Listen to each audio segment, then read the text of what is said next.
तो जय हिंद, वंदे मातरम प्यारे साथियों, बहुत बहुत स्वागत करता हूं आप सभी का एक बार फिर से एयरफोर्स नॉन कम्बाटेंट एग्जाम 2027 से रिलेटेड जीके जीएस के मोस्ट इंपोर्टेंट क्वेश्चनों की एक नई वीडियो में। दोस्तों, आज की वीडियो में भी हम इंपोर्टेंट क्वेश्चनों को कवर करने वाले हैं और ये जितने भी क्वेश्चन मैं आपको कवर करा रहा हूँ ये सभी क्वेश्चन मोस्ट एक्सपेक्टेड क्वेश्चन है, प्रीवियस ईयर से रिलेटेड क्वेश्चन है और बार बार एग्जाम में रिपीट होने वाले क्वेश्चन है। तो इन क्वेश्चनों को आपको जरूर से कवर करते हुए चलना है क्योंकि ये क्वेश्चन कहीं ना कहीं आपको एग्जाम में देखने को मिलने वाले हैं। चलिए आज की वीडियो की शुरुआत करता हूं बिना किसी देरी के अब। लेकिन उससे पहले यदि आप चैनल पर नए होंगे और एयरफोर्स की तैयारी कर रहे हैं तो चैनल को सब्सक्राइब करके नोटिफिकेशन बेल को ऑल पर सेट जरूर से कर लीजिएगा, जिससे दोस्तों एयरफोर्स से रिलेटेड कोई भी वीडियो चैनल पर आए तो सबसे पहले आपको नोटिफिकेशन मिल जाए। और वीडियो मेरी अगर आपको अच्छी लग रही है तो वीडियो को लाइक जरूर से कर दीजिएगा। चलिए आज की वीडियो की शुरुआत करते हैं। तो दोस्तों सबसे पहले आपको बता रहा हूँ जितने भी क्वेश्चन करा रहा हूँ इंपोर्टेंट क्वेश्चन है, इन क्वेश्चनों को आपको नोट करके याद करते हुए जरूर से चलना है और वीडियो के लास्ट में कमेंट करके बताइएगा कि इन 20 क्वेश्चन में से आप कितने क्वेश्चनों को अटेम्प्ट कर पा रहे हैं। ठीक है। दूसरी चीज़ दोस्तों, PDF में आपको प्रोवाइड नहीं करा पा रहा था, लेकिन अब से अपने टेलीग्राम चैनल पर आप सभी को डेली जितनी वीडियो आएंगी उन सभी वीडियो की टेलीग्राम चैनल पर PDF में प्रोवाइड करा दिया करूँगा। कितने बजे? शाम को 7 बजे PDF देखने को मिल जाया करेगी। ठीक है। चलिए तो पहले क्वेश्चन की तरफ बढ़ें। पहला क्वेश्चन है आप सभी का इंपोर्टेंट क्वेश्चन है, पूछा है कि हाल ही में कौन भारतीय वायुसेना के नए उप प्रमुख बने हैं। वेरी इंपोर्टेंट क्वेश्चन है, एयरफोर्स का है तो एयरफोर्स से क्वेश्चन आपको देखने को मिल सकते हैं। क्वेश्चन का ऑप्शन है दोस्तों गोविंद चौधरी, शंकर चट्टोपाध्याय, आशुतोष दीक्षित या प्रवीण शेरावत। कौन सा राइट आंसर हो जाएगा? देखिए क्वेश्चन इंपोर्टेंट है तो आंसर जरूर से नोट करिएगा। आंसर है दोस्तों आशुतोष दीक्षित। अभी हाल ही में आशुतोष दीक्षित जी को भारतीय वायुसेना का नया उप प्रमुख बनाया गया है। ठीक है। चलिए दूसरी चीज़ आप नोट करेंगे, मैंने पिछली वीडियो में भी कवर कराया था और इस वीडियो में भी कवर करा रहा हूँ। ये क्वेश्चन एग्जाम में बन जाते हैं तो नोट जरूर से करिएगा। आप मेरे को बताएंगे जनरल धीरज सेठ कौन है। जनरल धीरज सेठ बताएंगे कि जनरल धीरज सेठ कौन है। तो याद रख लीजिएगा जनरल धीरज सेठ वर्तमान में भारतीय सेना के क्या हैं? अध्यक्ष हैं। ठीक है। दूसरी चीज़ आप याद रखेंगे अमरप्रीत सिंह जी का नाम। ठीक है। अमरप्रीत सिंह ये कौन है? तो अमरप्रीत सिंह मेरे भाई वायुसेना के अध्यक्ष हैं। ठीक है। तीसरा नाम आप याद रखेंगे, कई बार मैं बता चुका हूँ, कृष्ण स्वामीनाथन। कौन मेरे भाई? कृष्णा स्वामीनाथन। ये कौन है? तो कृष्णा स्वामीनाथन मेरे भाई नौसेना के अध्यक्ष हैं और अध्यक्ष का नाम और दिवस दोनों मैंने पिछली वीडियोस में कवर कराया है। आपने नहीं देखा है तो चैनल पर जाके जरूर से देख लीजिएगा क्योंकि हर वीडियो में इंपॉर्टेंट क्वेश्चन ही कवर करा रहा हूँ। ठीक है। चलिए तो इस क्वेश्चन का आंसर बता चुका हूँ, ऑप्शन सी आपका राइट आंसर हो जाएगा। चलिए नेक्स्ट क्वेश्चन है आप सभी का मेरे भाई, हाल ही में DK शिव कुमार किस राज्य के नए मुख्यमंत्री बने हैं। वेरी इंपॉर्टेंट क्वेश्चन है। आपका जो है दोस्तों वैकेंसी जो आई है उसमें दोस्तों मुख्यमंत्री, राज्यपाल और राजधानी इनसे रिलेटेड एक क्वेश्चन देखने को मिल जाता है। तो याद रखिएगा ये अभी हाल ही में बने हैं DK शिव कुमार और ये इनका क्वेश्चन एग्जाम में बन सकता है। ठीक है। तो आपको याद रख लेना है कि जो DK शिव कुमार सिंह हैं ये अभी हाल ही में कर्नाटक के क्या बने हैं? मुख्यमंत्री बने हैं। ऑप्शन बी आपका राइट आंसर हो जाता है। ठीक है। दूसरी चीज़ तेलंगाना का आपको याद रख लेना है, तेलंगाना के मुख्यमंत्री कौन है मेरे भाई? रेवंत रेड्डी। कौन है? रेवंत रेड्डी तेलंगाना के मुख्यमंत्री हैं। ठीक है। उड़ीसा की बात करूं तो उड़ीसा के आप याद रखेंगे मेरे भाई मोहन चरण मांझी। कौन है? मोहन चरण मांझी। ये कौन है? ये उड़ीसा के मुख्यमंत्री हैं। ठीक है। अगली बात करूं केरल के, तो केरल के मुख्यमंत्री का नाम आपको याद रख लेना है VD सतीशन। कौन है मेरे भाई? VD सतीशन। ठीक है, ये केरल के मुख्यमंत्री हैं। तो मुख्यमंत्री से रिलेटेड भी क्वेश्चन एग्जाम में बनेंगे, आपको जरूर से याद रख लेना है। एक इंपॉर्टेंट चीज़ बताना मैं भूल गया, आपसे पूछ ले कि तीनों सेनाओं का प्रमुख कौन होता है, तो तीनों सेनाओं का प्रमुख आपको याद रख लेना है, राष्ट्रपति होता है। तीनों सेनाओं का प्रमुख कौन होता है ये भी आपको याद रख लेना है, तो राष्ट्रपति तीनों सेनाओं के प्रमुख होते हैं, ये भी एग्जाम में बना है, तो इसको भी आपको जरूर से याद रखना है। चलिए नेक्स्ट क्वेश्चन की तरफ बढ़ेंगे। अगला क्वेश्चन है आप सभी का, बाणभट्ट किस सम्राट के राज दरबारी कवि थे? ये पिछली वीडियो में बता चुका हूँ, आपने आंसर भी दे दिया होगा। ऑप्शन में कनिष्क है, कुमारगुप्त है, हर्षवर्धन है, इनमें से कोई नहीं। देखिए बाणभट्ट की बात करूं तो याद रख लीजिएगा, बाणभट्ट मेरे भाई हर्षवर्धन के दरबारी कवि थे। ऑप्शन सी आपका राइट आंसर हो जाता है। ठीक है, बाणभट्ट की 2 किताबें आपसे पूछ लेता है एग्जाम में, याद रखिएगा। किसकी मेरे भाई? बाणभट्ट की। तो एक बाणभट्ट की पूछता है कादम्बरी, कौन सी? एक आपसे पूछ लेगा कादम्बरी और एक आपसे पूछ लेगा मेरे भाई हर्षचरित। ठीक है, ये दोनों पूछ लेता है। आपसे पूछेगा कि हर्षचरित के लेखक कौन है, तो याद रख लीजिएगा बाणभट्ट, और कादम्बरी के भी लेखक यही हैं। ठीक है, अब हर्षवर्धन के बारे में मैंने पिछली वीडियो में आपको बताया था, इसे मेरे भाई सेकंड अशोक भी कहा जाता है, यानी अशोक द्वितीय के नाम से भी हर्षवर्धन को जाना जाता है। ठीक है, हर्षवर्धन की पुस्तक मैंने बताई थी आपको, रत्नावली प्रियदर्शिका। ठीक है, ये भी आपको याद रख लेना है। एक रत्नावली है और एक कौन सी है? प्रियदर्शिका। ये दोनों पुस्तक किसकी हैं मेरे भाई? ये दोनों पुस्तक हर्षवर्धन की हैं, इंपॉर्टेंट पुस्तक हैं, आपको जरूर से याद रख लेना है। ठीक है, दूसरी चीज़ यहाँ पर कनिष्क का नाम आया है, तो याद रख लेना, कनिष्क ने चौथी बौद्ध संगीति कराई थी। ठीक है, चौथी बौद्ध संगीति। देखिए बौद्ध संगीति भी कवर करा रहा हूँ, नोट कर लीजिएगा। पहली बौद्ध संगीति किसने कराई थी? तो पहली बौद्ध संगीति मेरे भाई अजातशत्रु ने। किसने? अजातशत्रु ने। कहाँ पर कराई थी मेरे भाई? जगह भी पूछ सकता है, तो याद रख लीजिएगा, इसने राजगृह में कराई थी। कहाँ पर कराई थी? राजगृह में। दूसरी बौद्ध संगीति किसने कराई थी मेरे भाई? कालाशोक ने कराई थी। ठीक है, कालाशोक। कालाशोक ने कहाँ पर कराई थी? तो जगह का नाम आपको याद रख लेना, वैशाली में कराई थी। ठीक है, वैशाली में। तीसरी आप याद रखेंगे मेरे भाई, अशोक ने करवाई थी। ठीक है, अशोक ने कहाँ पर करवाई थी? पाटलिपुत्र में करवाई थी। ठीक है, कहाँ पर? पाटलिपुत्र में। और चौथी बौद्ध संगीति कनिष्क ने करवाई थी, कहाँ पर? कुंडलवन में। ठीक है, तो ये चारों बौद्ध संगीति भी आपको याद रख लेनी है, जो एग्जाम में बनती है और इम्पोर्टेंट है। ठीक है, कई बार एग्जाम में देखने को मिला है। तो अजातशत्रु, राजगृह, कालाशोक, वैशाली, अशोक, पाटलिपुत्र और कनिष्क, कुंडलवन। ठीक है, ये चारों याद रख लेंगे। चलिए अब यहाँ पर हमारा कुमारगुप्त का नाम आया है, तो कुमारगुप्त से रिलेटेड क्या पूछता है? आपसे पूछेगा मेरे भाई, नालंदा विश्वविद्यालय की स्थापना किसने करवाई थी? तो नालंदा विश्वविद्यालय की स्थापना कराने वाला यही था। कौन? कुमारगुप्त। ये किस वंश से रिलेटेड है? तो ये गुप्त वंश से रिलेटेड है, याद रखिएगा। ठीक है, चलिए अब यहाँ पर मैं कुछ इम्पोर्टेंट चीज़ बता चुका हूँ, आपने नोट कर लिया होगा। यदि कुमारगुप्त का नाम आया है तो एक समुद्रगुप्त का नाम आपको जरूर से याद रख लेना है। और मैंने कई बार आपको बताया है कि भारत का नेपोलियन इसको कहा जाता था।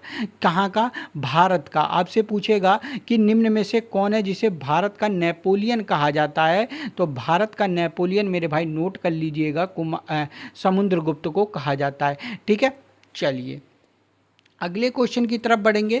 नेक्स्ट क्वेश्चन है कि सोने के सर्वाधिक सिक्के किस काल में जारी किए गए थे? कौन सा राइट आंसर हो जाता है? आपके ऑप्शन में है गुप्त काल, कुषाण काल, मौर्य काल या हर्षवर्धन काल। कौन सा राइट आंसर हो जाएगा? देखिए सोने के जो सर्वाधिक सिक्के की बात करें तो याद रख लीजिएगा, ऑप्शन आपका ए राइट आंसर हो जाएगा। गुप्त वंश में सोने के सर्वाधिक सिक्के दोस्तों जारी किए गए थे। ठीक है, गुप्त वंश में। बहुत इंपॉर्टेंट है, आपको जरूर से याद रख लेना है। ठीक है, अब गुप्त वंश से रिलेटेड एक क्वेश्चन पूछता है चंद्रगुप्त प्रथम के बारे में, इसका भी नाम आपको याद रख लेना है। चंद्रगुप्त प्रथम, चंद्रगुप्त फर्स्ट, इसको क्या कहते हैं? तो याद रखिएगा, क्वेश्चन एग्जाम में पूछेगा कि महाराजा धीराज किसको कहा जाता था? तो महाराजा धीराज। ठीक है, महाराजा धीराज किसको कहा जाता था? तो महाराजा धीराज मेरे भाई चंद्रगुप्त फर्स्ट को कहा जाता था। ये भी आपको जरूर से याद रख लेना है।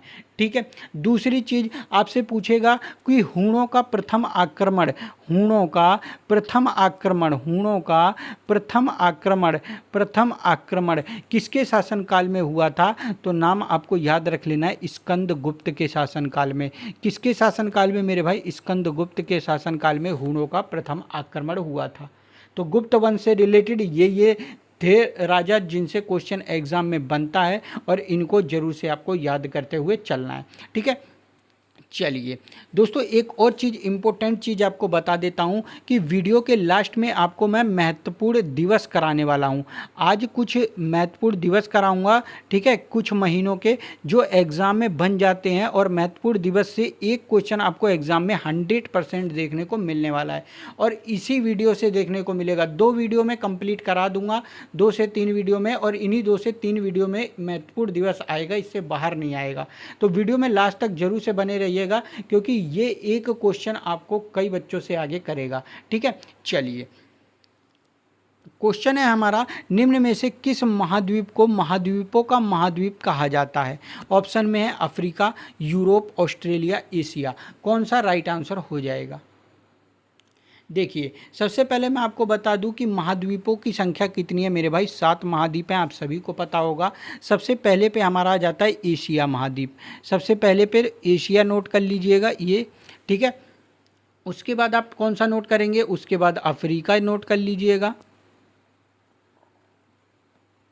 उत्तरी अमेरिका नोट करेंगे, उसके बाद दक्षिणी अमेरिका नोट करेंगे, ठीक है। उत्तरी अमेरिका, दक्षिणी अमेरिका, अंटार्कटिका नोट करेंगे, उसके बाद यूरोप नोट करेंगे, और एक लास्ट में रह जाता है ऑस्ट्रेलिया। ठीक है, तो ये 7 महाद्वीप हैं। ये महाद्वीपों के नाम भी आपको याद रख लेना है। महाद्वीपों का महाद्वीप किसको कहा जाता है? तो महाद्वीपों का महाद्वीप मेरे भाई एशिया महाद्वीप को कहा जाता है। ऑप्शन डी आपका राइट आंसर हो जाएगा। ठीक है, चलिए अगला क्वेश्चन है मेरे भाई आपका, 2011 की जनगणना के अनुसार भारत का जनसंख्या घनत्व कितना था? इंपॉर्टेंट क्वेश्चन है, जनसंख्या से रिलेटेड क्वेश्चन एग्जाम में बन सकता है, जनगणना से रिलेटेड क्वेश्चन एग्जाम में बन सकता है, और इम्पोर्टेंट टॉपिक ये सभी होते हैं, और इन्हीं से क्वेश्चन घुमा फिरा के एग्जामिनर आपसे पूछता है। ठीक है, यहाँ पर पूछा गया है कि भारत का जनसंख्या घनत्व 2011 की जनगणना के अनुसार कितना था? तो याद रखिएगा, ऑप्शन आपका बी राइट आंसर हो जाएगा, 382। ठीक है, 382 किलोमीटर स्क्वायर। ठीक है, कितना? 382 किलोमीटर स्क्वायर। अब एक चीज़ आपको याद रख लेना है, आपसे पूछ सकता है कि सर्वाधिक किस राज्य का जनसंख्या घनत्व था? ठीक है, तो सर्वाधिक के लिए मेरे भाई याद रखेंगे आप बिहार। ठीक है, बिहार का कितना था? 1106 किलोमीटर स्क्वायर। ठीक है, उसके बाद एक पूछ लेता है न्यूनतम जनसंख्या घनत्व किस राज्य का है? तो याद रख लीजिएगा, न्यूनतम के लिए आप 17 किलोमीटर स्क्वायर याद रखेंगे, अरुणाचल प्रदेश का। ठीक है, अरुणाचल प्रदेश कितना? 17 किलोमीटर स्क्वायर। ठीक है, तो ये जनसंख्या घनत्व में सर्वाधिक में बिहार है मेरे भाई 1106 किलोमीटर स्क्वायर, और न्यूनतम में अरुणाचल प्रदेश है 17 किलोमीटर स्क्वायर। ये दोनों आपको याद रखने हैं। ठीक है, अब दूसरी चीज़, सर्वाधिक जनसंख्या याद रखिएगा। सर्वाधिक जनसंख्या पे पहले नंबर पर आता है हमारा उत्तर प्रदेश, दूसरे नंबर पे आता है महाराष्ट्र। ठीक है, ये दोनों चीज़ें आपको याद रखेंगी। उसके बाद सबसे कम जनसंख्या में सबसे पहले हमारा आता है सिक्किम। ठीक है, उसके बाद हमारा आता है मिजोरम। ठीक है, ये पूछ ले तो आपको याद रख लेना है। आपसे पूछ सकता है कि किस राज्य की, निम्न में से किस राज्य की सर्वाधिक जनसंख्या है? केवल जनसंख्या के बारे में पूछे मेरे भाई तो उत्तर प्रदेश आपका राइट आंसर हो जाएगा। आपसे पूछे कि निम्न में से किस राज्य की न्यूनतम जनसंख्या है? तो सिक्किम आपका राइट आंसर हो जाएगा। ठीक है, चलिए नेक्स्ट क्वेश्चन की तरफ बढ़ें। अगला क्वेश्चन है आप सभी का इंपॉर्टेंट क्वेश्चन है, दक्षिण भारत का मैनचेस्टर किसे कहा जाता है? Which is called Manchester of south India. कौन सा राइट आंसर होगा? देखिए, एक पिछली वीडियो मैंने आपको कवर कराई थी, उसमें मैंने बोला था कि भारत का मैनचेस्टर पूछे तो अहमदाबाद आपको याद रख लेना है। ठीक है, भारत का मैनचेस्टर। आपसे पूछे उत्तर भारत का मैनचेस्टर, तो उत्तर भारत का मैनचेस्टर के लिए आपको कानपुर याद रख लेना है। लेकिन यहाँ पर हमसे पूछा है दक्षिण भारत का, तो दक्षिण भारत का मैनचेस्टर मेरे भाई कोयम्बटूर को कहा जाता है। ऑप्शन ए आपका राइट आंसर हो जाएगा। ठीक है, चलिए नेक्स्ट क्वेश्चन की तरफ बढ़ेंगे। अगला क्वेश्चन है आप सभी का, हिमालय पर्वत किस प्रकार के पर्वत का उदाहरण है?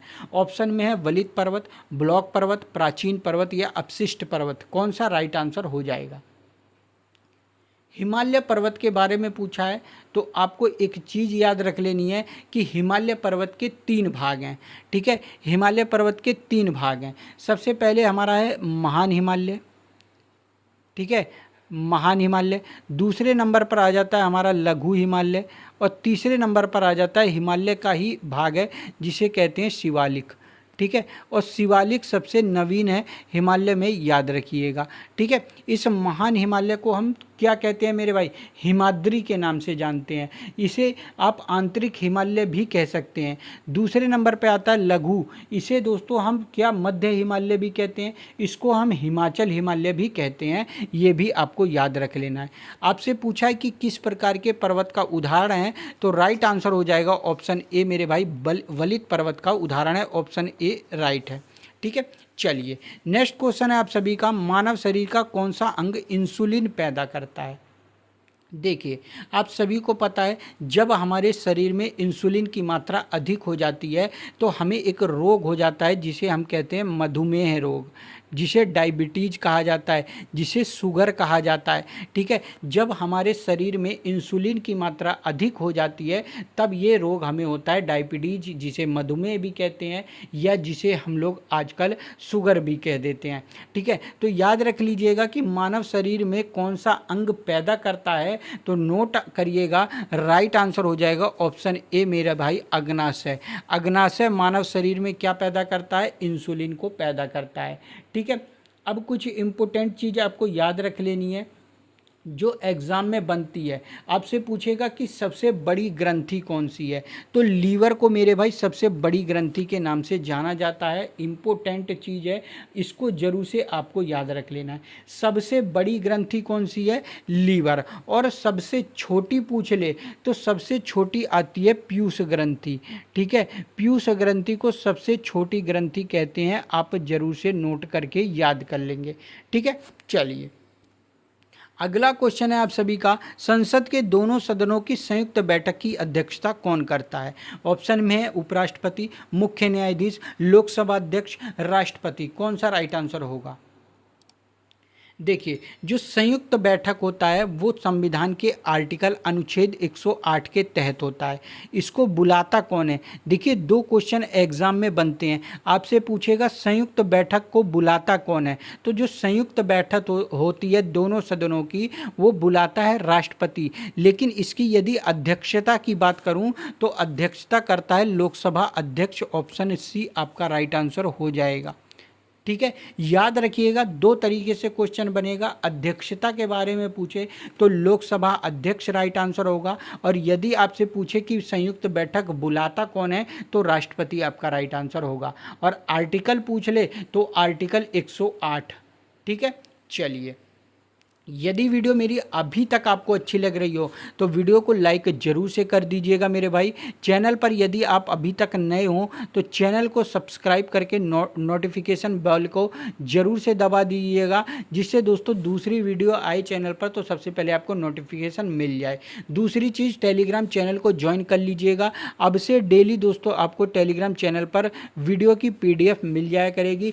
टेलीग्राम चैनल की लिंक मैंने वीडियो के डिस्क्रिप्शन में दे दी है। दूसरी चीज़, वीडियो को लास्ट तक जरूर से देखिएगा। वीडियो के लास्ट में आपको महत्वपूर्ण दिवस कराने वाला हूं, और इन दिवस से रिलेटेड, इन दिवस से बाहर एक क्वेश्चन नहीं जाने वाला है। तो याद रख लीजिएगा, इन महत्वपूर्ण दिवस को आपको याद जरूर से कर लेना है, जो अभी वीडियो के लास्ट में कराऊंगा।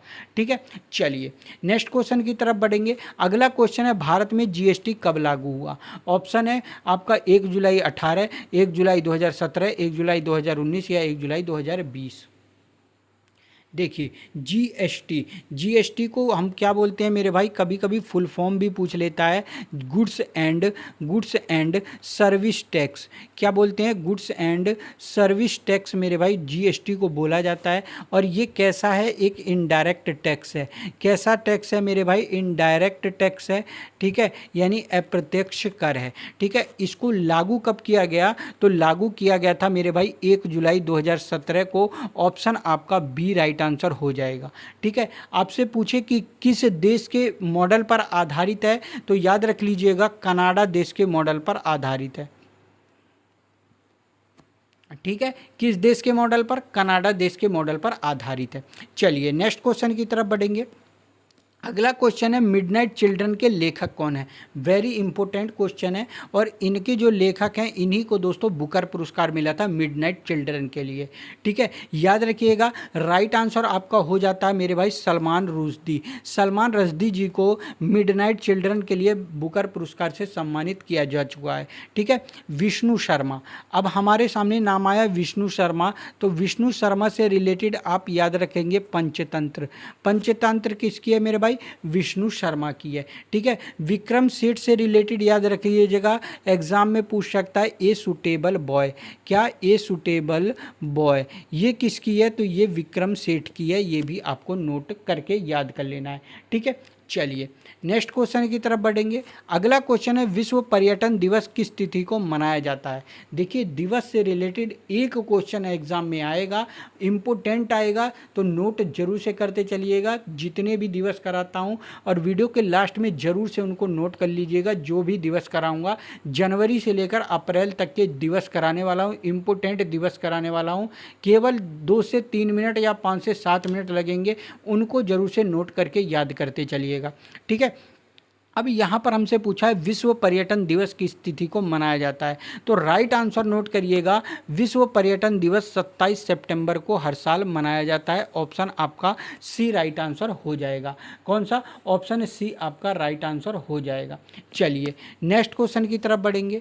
अगला क्वेश्चन है निम्न में से कौन सी ग्रंथि आंसू स्रावित करती है? यानी ऐसी कौन सी ग्रंथि है जिससे हमारी आंखों से आंसू निकलते हैं? आपके ऑप्शन में कौन सा राइट आंसर हो जाएगा? तो राइट आंसर नोट करिएगा मेरे भाई, ये काफ़ी बच्चों का गलत होगा। इंपॉर्टेंट क्वेश्चन है, नोट जरूर से कर लीजिएगा। ऑप्शन सी आपका राइट आंसर हो जाता है। लैक्रिमल ग्रंथि होती है जिससे आंसू निकलते हैं, ठीक है। चलिए अगले क्वेश्चन की तरफ बढ़ेंगे। नेक्स्ट क्वेश्चन है कि समुद्र में डूबी वस्तुओं का पता लगाने हेतु कौन सा उपकरण प्रयोग किया जाता है? ऑप्शन में सोनार है, ऑप्शन में फेदोमीटर है, हाइग्रोमीटर है, स्ट्राबोमीटर है। कौन सा राइट आंसर होगा? देखिए फेदोमीटर मैंने वीडियो की शुरुआत में आपको जो पिछली वीडियोस कराई हैं उनमें कवर कराया था कि यदि आपसे पूछे कि समुद्र की गहराई किससे मापी जाती है, समुद्र की गहराई, तो समुद्र की गहराई मेरे भाई मापने के लिए फेदोमीटर का यूज किया जाता है, ठीक है। आपसे हाइग्रोमीटर मैंने कल की वीडियो में बताया था कि ये क्या करता है, वायु की आर्द्रता, वायु की सापेक्षिक आर्द्रता मापता है, ठीक है। वायु की आर्द्रता मापने का काम कौन करता है? हाइग्रोमीटर करता है। लेकिन यदि आपसे हाइड्रोमीटर के बारे में पूछे तो वो घनत्व नापता है, ठीक है। यहाँ पर राइट आंसर हो जाएगा आपका ऑप्शन ए मेरे भाई, सोनार। क्या है? समुद्र में डूबी वस्तुओं का पता लगाने के लिए सोनार का प्रयोग किया जाता है। ऑप्शन ए राइट आंसर है, ठीक है। चलिए नेक्स्ट क्वेश्चन की तरफ बढ़ेंगे। अगला क्वेश्चन है कन्हेरी की गुफाएं। कन्हेरी की गुफाएं किस राज्य में स्थित हैं? ऑप्शन में मध्य प्रदेश, ऑप्शन में गुजरात, महाराष्ट्र या गोवा। देखिए ये जो कन्हेरी की गुफाएं हैं नोट कर लीजिएगा मेरे भाई, बहुत इंपॉर्टेंट चीज़ बता रहा हूँ, बौद्ध धर्म से संबंधित हैं। किस धर्म से? बौद्ध धर्म से संबंधित हैं, ठीक है, बौद्ध धर्म से संबंधित हैं। अब यहाँ पर राइट आंसर नोट करिएगा, जो कन्हेरी की गुफाएं हैं महाराष्ट्र के मुंबई में स्थित हैं। ऑप्शन आपका कौन सा? सी राइट आंसर हो जाएगा, ठीक है। चलिए नेक्स्ट क्वेश्चन है आप सभी का, यांत्रिक ऊर्जा को विद्युत ऊर्जा में परिवर्तन किस उपकरण से किया जाता है? ये क्वेश्चन रिपीटेड क्वेश्चन है और बार बार घूम के आ जाता है। आपसे पूछेगा यांत्रिक ऊर्जा को विद्युत ऊर्जा में, या पूछेगा विद्युत ऊर्जा को यांत्रिक ऊर्जा में। तो याद रख लीजिएगा, यदि आपसे पूछे कि यांत्रिक ऊर्जा को विद्युत ऊर्जा में, तो याद रखिएगा डायनोमो बदलता है, ठीक है। लेकिन यदि आपसे पूछे विद्युत टू यांत्रिक, ठीक है, यदि आपसे पूछे विद्युत टू यांत्रिक तो याद रख लीजिएगा जो ये विद्युत मोटर है ये विद्युत ऊर्जा को यांत्रिक ऊर्जा में बदलता है। ये दोनों क्वेश्चन एक क्वेश्चन देखने को मिल जाता है, तो जरूर से आपको याद करते हुए चलना है। चलिए नेक्स्ट क्वेश्चन की तरफ बढ़ेंगे। अगला क्वेश्चन है कुतुब मीनार को किसने पूरा करवाया था? कुतुब मीनार को किसने पूरा करवाया था? देखिए जो कुतुब मीनार है इसकी शुरुआत करने वाला शासक कौन था? तो कुतुबुद्दीन ऐबक। कुतुबुद्दीन ऐबक गुलाम वंश का शासक है और इसी ने दोस्तों गुलाम वंश की स्थापना करी थी। और दिल्ली सल्तनत काल दोस्तों गुलाम वंश से शुरू होता है सन 1206 ईस्वी से, ठीक है। कुतुबुद्दीन ऐबक ने ही कुतुब मीनार की शुरुआत करवाई थी और इसने दोस्तों जब इसकी पहली मंजिल बनवाई उसके बाद इसकी मृत्यु हो गई, ठीक है। यानी ग्राउंड फ्लोर और फर्स्ट फ्लोर इसी ने कंप्लीट करवाया था कुतुबुद्दीन ऐबक ने। लेकिन उसके बाद जो दोस्तों 3 मंजिल बाद में बनाई गई वो किसने करवाई थी पूरी? तो इल्तुतमिश ने करवाई थी। ऑप्शन आपका बी राइट आंसर हो जाएगा, ठीक है। आपसे पूछे कि कुतुब मीनार को किसने बनवाया था? तो कुतुब मीनार को बनवाने वाला कुतुबुद्दीन ऐबक था। लेकिन आपसे पूछे कि कुतुब मीनार को पूरा किसने करवाया था? तो इल्तुतमिश राइट आंसर हो जाएगा। आपसे पूछेगा कि कुतुब मीनार का मतलब क्या बोलते हैं जो निर्माण दोबारा हुआ था जैसे टूट फूट वगैरह हुई थी उसको सही किसने करवाया था? और जो कुतुब मीनार की 5वीं मंजिल बनवाई थी वो किसने बनवाई थी? तो उसका नाम आप याद रखेंगे फिरोज शाह तुगलक, ठीक है। कुतुब मीनार से रिलेटेड ये तीनों क्वेश्चन एग्जाम में बन जाते हैं, तीनों में से कोई एक क्वेश्चन, तो इनको जरूर से याद रख लीजिएगा, बहुत इंपॉर्टेंट है। आपसे पूछे कुतुब मीनार बनवाया किसने? तो कुतुबुद्दीन ऐबक। निर्माण किसने पूरा करवाया? तो इल्तुतमिश। और 5वीं मंजिल उसकी किसने पूरी करवाई? तो फिरोज शाह तुगलक। ये तीनों चीज़ आपको याद रखनी है, ठीक है। चलिए अब यहाँ पर मेरे भाई एक चीज़ याद रख लीजिएगा, इसी कुतुबुद्दीन ऐबक को लाख बख्श के नाम से जाना जाता है। आपसे पूछेगा कि लाख बख्श किसको यानी लाखों का दान करने वाला किसको कहा जाता है? तो कुतुबुद्दीन ऐबक को कहा जाता है, ठीक है।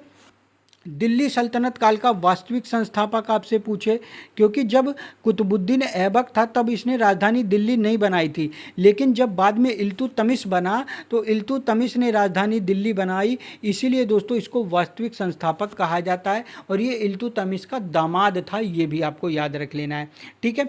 दूसरी चीज़ बलबन आया। बलबन से रिलेटेड पूछता है रक्त एवं लोह नीति। आपसे पूछेगा रक्त एवं लोह नीति किसने शुरू करवाई थी? तो ये बलबन ने शुरू करी थी, ठीक है। एक होता है पारसी धर्म का त्यौहार जिसे कहते हैं नवरोज।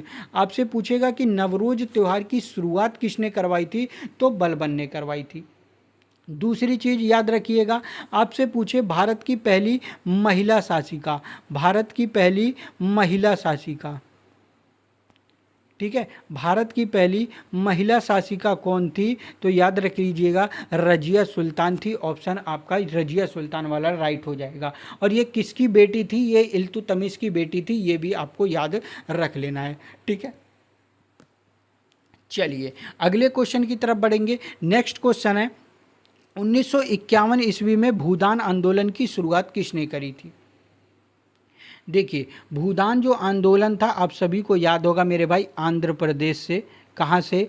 आंध्र प्रदेश के पोचमपल्ली गांव से, ठीक है। आंध्र प्रदेश के पोचमपल्ली गांव, ठीक है, पोचमपल्ली गांव से इसकी शुरुआत करी थी। और किसने करी थी मेरे भाई? विनोबा भावे ने करी थी। ऑप्शन आपका ए राइट आंसर हो जाएगा, ठीक है। चलिए नेक्स्ट क्वेश्चन की तरफ बढ़ेंगे। अगला क्वेश्चन है कि गाय के दूध का पीला रंग किसके कारण होता है? आपने देखा होगा मेरे भाई जो भैंस का दूध होता है वो सफ़ेद होता है, लेकिन जो गाय का दूध होता है ना उसमें हल्का पीलापन सा देखने को मिलेगा। तो ये जो पीला रंग होता है ये किस कारण होता है? प्लाज्मोडियम के कारण, एथिलीन के कारण, कैसीन के कारण या कैरोटीन के कारण? कौन सा राइट आंसर होगा? तो याद रख लीजिएगा, जो पीला रंग होता है ना मेरे भाई, ऑप्शन है डी आपका राइट आंसर हो जाएगा, कैरोटीन के कारण होता है।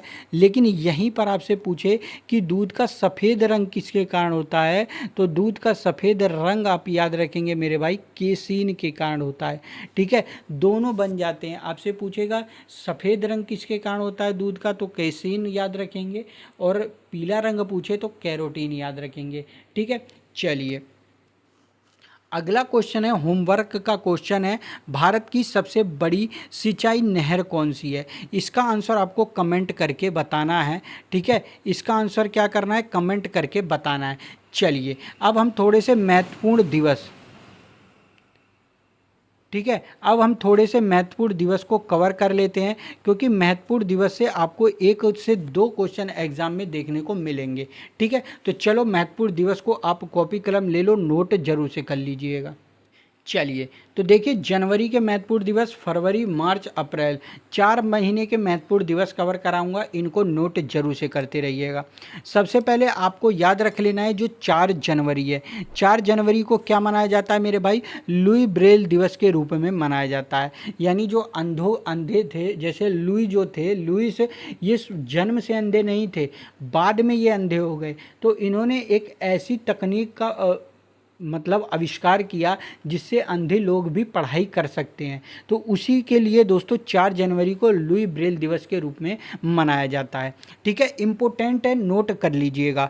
दूसरा आप 9 जनवरी नोट करेंगे, प्रवासी भारतीय दिवस, क्योंकि 9 जनवरी को गांधी जी दक्षिण अफ्रीका से भारत आए थे। ठीक है, 10 जनवरी इम्पोर्टेंट नहीं है, लेकिन याद रखिएगा विश्व हास्य दिवस के रूप में मनाया जाता है। 12 जनवरी वेरी इंपॉर्टेंट है, ये याद रख लीजिएगा, राष्ट्रीय युवा दिवस, यानी स्वामी विवेकानंद का जन्म दिवस है, राष्ट्रीय युवा दिवस के रूप में मनाते हैं। 15 जनवरी वेरी इंपॉर्टेंट है, मैंने आपको बताया था, थल सेना दिवस। ठीक है, 24 जनवरी वेरी इंपॉर्टेंट है, राष्ट्रीय बालिका दिवस के रूप में।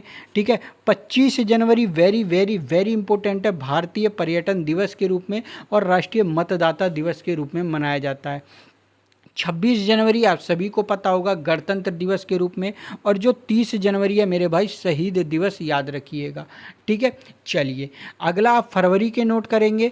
4 फरवरी को क्या मनाया जाता है, इम्पोर्टेंट है, विश्व कैंसर दिवस के रूप में मनाया जाता है। ठीक है, दूसरी चीज़ आप 21 फरवरी नोट करेंगे, अंतर्राष्ट्रीय मातृभाषा दिवस के रूप में, और वेरी इंपॉर्टेंट करके नोट कर लीजिएगा मेरे भाई, 28 फरवरी राष्ट्रीय विज्ञान दिवस के रूप में मनाया जाता है।